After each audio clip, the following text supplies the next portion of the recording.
Hello students, मेरा नाम सुनीता है और आपके अपने YouTube channel economics with Sunita पे आपका बहुत बहुत स्वागत है। तो हम पढ़ रहे थे सांख्यिकी, जो कि 11th क्लास का फर्स्ट चैप्टर था। ठीक है, तो उस चैप्टर के अंदर हमने क्या क्या जाना था कि जो सांख्यिकी है उसका मीनिंग क्या है और उसके जो अलग अलग क्षेत्र है पाए जाते हैं वो कौन कौन से हैं। तो आज हम उसी सांख्यिकी से रिलेटेड कुछ अन्य जो टॉपिक है वो समझने वाले हैं, जिसका नाम है सांख्यिकी का महत्व, यानी कि अर्थव्यवस्था है जो हमारी, इसके अंदर सांख्यिकी का क्या महत्व रहता है, या फिर जो सांख्यिकी है उसके जो अलग अलग प्रकार हैं, यानी कि जो अर्थव्यवस्था में उसका जो सहयोग रहता है तो उसका वो क्या क्या है। ठीक है, तो सांख्यिकी के बारे में हम पढ़ेंगे। जो सांख्यिकी का जो महत्व है, इसको हम जो इतने पार्ट्स है, जैसे आर्थिक समस्याओं की परिमाणात्मक अभिव्यक्ति है, तो इसका मीनिंग होता क्या है। ठीक है, तो पहले आपको समझना होगा कि आर्थिक समस्या क्या है। आर्थिक समस्या क्या होती है कि यह क्या है, चुनाव की समस्या है। चुनाव की समस्या, जैसे कि कोई भी उत्पादक होता है तो उसके सामने कौन कौन सी समस्याएं आती है। जैसे कि कोई भी आप नॉर्मली कोई भी उपभोक्ता होता है या कोई भी एक व्यक्ति होता है, ठीक है, तो उसको क्या है, कुछ समस्याओं का सामना करना पड़ता है या फिर उसको कुछ चुनाव करने पड़ते हैं। कैसे चुनाव करने पड़ते हैं कि जैसे साधन है जो हमारे, वो क्या है, सीमित मात्रा में पाए जाते हैं, और जो हमारी इच्छाएं होती हैं वो क्या होती हैं, असीमित होती हैं, उनका कोई भी तोड़ नहीं है। इसीलिए जैसे कोई भी हम इच्छा रखते हैं किसी वस्तु की, जब वो पूरी हो जाती है तो हमें दूसरी जो हमारी इच्छा है वो जागृत हो जाती है कि हमें ये इच्छा भी पूरी करनी चाहिए। या फिर हमारी कोई भी आवश्यकता है, एक आवश्यकता पूरी हो जाती है तो दूसरी आवश्यकता हमारी तैयार रहती है। तो इसी तरह से क्या है, हमें जो हमारी आवश्यकताएं हैं वो क्या है, असीमित मात्रा में पाई जाती हैं, और जो साधन होते हैं वो क्या, सीमित मात्रा में पाए जाते हैं। तो इन्हीं के बीच का जो चुनाव है वो हमें करना पड़ता है। तो इसी को हम क्या कहेंगे, आर्थिक समस्या।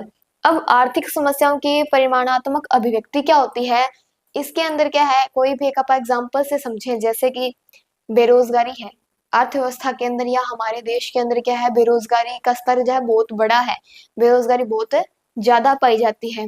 तो उस बेरोजगारी को या उस आंकड़े को या उस सांख्यिकी को जो अर्थशास्त्र के जो अर्थशास्त्री हैं वो किस प्रकार उसको अभिव्यक्त करेंगे। जैसे कि हमारे देश के अंदर जितनी बेरोजगारी पाई जा रही है, जैसे जो हमारी जनसंख्या है, ठीक है, देश की, उस जनसंख्या में जो कार्यशील जो जनसंख्या है उसके अंदर बेरोजगारी का आंकड़ा कितना है, उस आंकड़े को अर्थशास्त्री किस प्रकार अभिव्यक्त करेंगे, तो उसको क्या कहा जाता है, आर्थिक समस्याओं की परिणात्मक अभिव्यक्ति।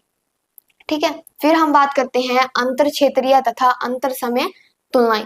अब तुलना का मीनिंग आपको समझ में आया होगा कि जब हमने सांख्यिकी का जो टॉपिक था कि सांख्यिकी क्या है, उसके अंदर हमने समझा था कि कोई भी आंकड़ा होगा या फिर कोई भी सूचना हमें प्राप्त होती है तो उसके अंदर क्या है, तुलनाएं पाई जाती है। कोई भी दो हम आंकड़े इकट्ठे करेंगे तो उसके अंदर क्या होनी चाहिए, तुलनात्मक संबंध पाया जाना चाहिए। तुलनात्मक, जैसे कि हम दो वस्तुएं हैं तो उनके बीच में हम तुलना कर सके, किसमें गुण है किसमें दोष है।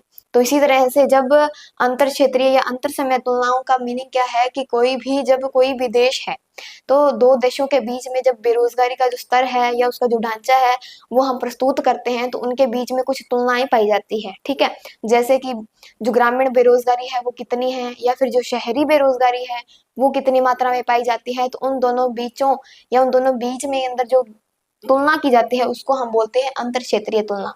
ठीक है, अंतर समय का भी तो जैसे उसके अंदर भी जो समस्या है, जैसे समय के यानी कि जो बेरोजगारी का स्तर है वो वर्तमान में कितना रहा है, और जो पास्ट में जो भूतकाल के अंदर मतलब पिछले साल में बेरोजगारी का जो स्तर है वो किस प्रकार का रहा है। तो समय समय के अनुसार क्या है, आंकड़े परिवर्तित होते रहते हैं, तो इसको हम बोलेंगे अंतर समय तुलनाएं। ठीक है, फिर हम बात करते हैं कि कारण परिणाम संबंध ज्ञात करना। कारण परिणाम यानी कि जब कोई भी सांख्यिकी का जो आंकड़ा हम उठाते हैं तो उसके अंदर क्या है, कारण परिणाम, जो आंकड़ा हमने उठाया है तो उसके बीच में क्या है, कुछ परिणाम हमको ज्ञात होते हैं या हमें कुछ परिणाम मिलते हैं उस चीज के। ठीक है, जैसे कि हम कोई भी एग्जाम्पल से समझे, जैसे कोई भी उत्पादक है, उत्पादक किसी वस्तु का उत्पादन कर रहा है, तो उसने जब निवेश किया था, ठीक है, तब उसने जब निवेश किया था तो निवेश के कारण उसका क्या है, उत्पादन बढ़ा था। तो कई बार क्या होता है कि जब उसने वस्तुएं बनाई हैं, किसी वस्तु की पूर्ति की है, ठीक है, तो उसकी वो जो पूर्ति है वस्तु की वो तो पड़ी है, लेकिन जब उसकी जो मांग है वो क्या हो रही है, कम हो रही है उस वस्तु की, यानी या कोई भी कारण ले लीजिए आपका, जैसे कि उसका फैशन नहीं है या फिर उसकी कोई वस्तु की जरूरत नहीं है, तो इसके कारण क्या है, मांग कम हो गई है। मांग कम होने का कारण भी क्या हो सकता है, कीमत में वृद्धि भी हो सकती है। तो उस मांग में कमी के कारण क्या होगा, निवेश में कमी हो रही है। ठीक है, निवेश, तो निवेश में कमी होगी तो इनका दोनों का एक संबंध पाया जाता है, ठीक है, मांग में और निवेश में।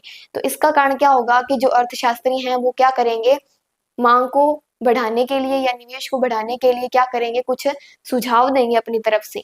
तो इसके अंदर क्या है, कुछ कारण परिणाम आते हैं। ठीक है, फिर हम बात करते हैं आर्थिक भविष्यवाणी की। आर्थिक भविष्यवाणी का आपको मीनिंग समझा होगा कि जैसे देखो, भविष्यवाणी दो तरह की होती है या बहुत सारी हो सकती हैं, लेकिन जब हम दो भविष्यवाणियों की बात करें, जैसे कि एक तो नॉर्मली जैसे कोई भी ज्योतिषी है तो वो क्या करता है, भविष्यवाणी करता है किसी वस्तु की या किसी चीज की। तो लेकिन अर्थशास्त्र के अंदर क्या होता है कि भविष्यवाणी का अर्थ वो किसी ज्योतिषी से कंपेयर नहीं करता है। इसके अंदर ज्योतिषी का मतलब या फिर भविष्यवाणी का मतलब क्या है, इसके अंदर क्या होता है कि जैसे किसी वस्तु की मांग बढ़ी है, मांग बढ़ी है तो उस वस्तु की क्या है, कीमत भी बढ़नी शुरू हो जाएगी। या फिर कोई भी, जैसे मांग का नियम हम समझते हैं, आगे हम किस चैप्टर के अंदर समझेंगे मांग होती क्या है या उसका नियम क्या होता है। तो इसका मैं थोड़ा सा बेसिक आपको बताऊं कि अगर जो मांग होती है किसी वस्तु की, अगर वो कम होती है तो उसकी मांग क्या है, ज्यादा होती है। किसी वस्तु की मांग कम होगी तो उस वस्तु की कीमत ज्यादा होगी, और अगर मांग कम ज्यादा हो जाती है तो उस वस्तु की कीमत कम होगी। तो ये कहता है मांग का नियम। ठीक है, तो इसी तरह से क्या है, अर्थशास्त्री या कोई भी उत्पादक है तो वो भविष्यवाणी या फिर आप कह सकते हैं वो पहले से उस बात को बता देता है कि ये चीज होने की संभावना पहले से है। ठीक है, तो ये है भविष्यवाणी। फिर हम बात करते हैं जैसे नीतियों का निर्माण। कोई भी उत्पादक है या फिर अर्थव्यवस्था के अंदर जब कोई भी उत्पादन शुरू होता है किसी वस्तु को लेकर या फिर कोई भी काम शुरू होता है, तो उसके अंदर क्या है, कुछ नियम लागू होते हैं या नीतियों का निर्माण किया जाता है। ठीक है, तो सरकार क्या करती है, किसी वस्तु को या किसी उत्पादन के अंदर उसको संतुलन में लाने के लिए क्या करेगी, सरकार कर लगा देगी। तो सरकार अपने अनुसार, ठीक है, जैसे उसको अच्छा लगेगा या फिर उसको संतुलन महसूस होगा तो वो क्या करेगा कि करों की वृद्धि भी कर सकता है और करों की कमी भी कर सकता है। अगर सरकार को ये चाहिए कि मुझे कर में वृद्धि करनी चाहिए, कि उसको ज्यादा आय प्राप्त हो, तो वो क्या करेगा, करों में वृद्धि कर देगा। और अगर उसको ऐसा लगे भी करों में मुझे कमी करनी चाहिए, तो वो क्या करेगा, कमी भी कर सकता है। ऐसे बहुत से नियम लागू होते हैं कि वो नीतियों का निर्माण अच्छे से करे और जो अर्थव्यवस्था है वो क्या है, संतुलन में रहे। ठीक है, फिर हम बात करते हैं आर्थिक संतुलन। ये तो आपको बेसिक सा है। आर्थिक संतुलन, संतुलन का मीनिंग क्या है कि अर्थव्यवस्था के अंदर क्या है, संतुलन होना चाहिए।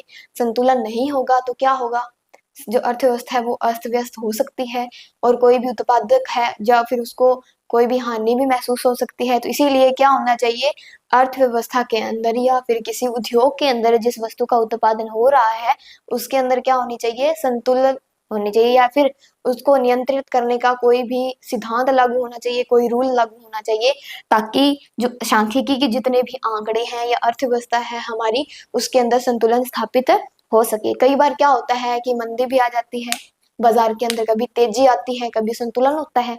तो इन्हीं चीजों को संतुलित करने के लिए सरकार क्या करती है, कुछ नियम लागू करती है। ठीक है, कभी बाजार के अंदर तेजी आती है, कभी मंदी आती है, तो उसी तेजी मंदी को रोकने के लिए सरकार क्या करती है, कुछ नियम लागू करती है।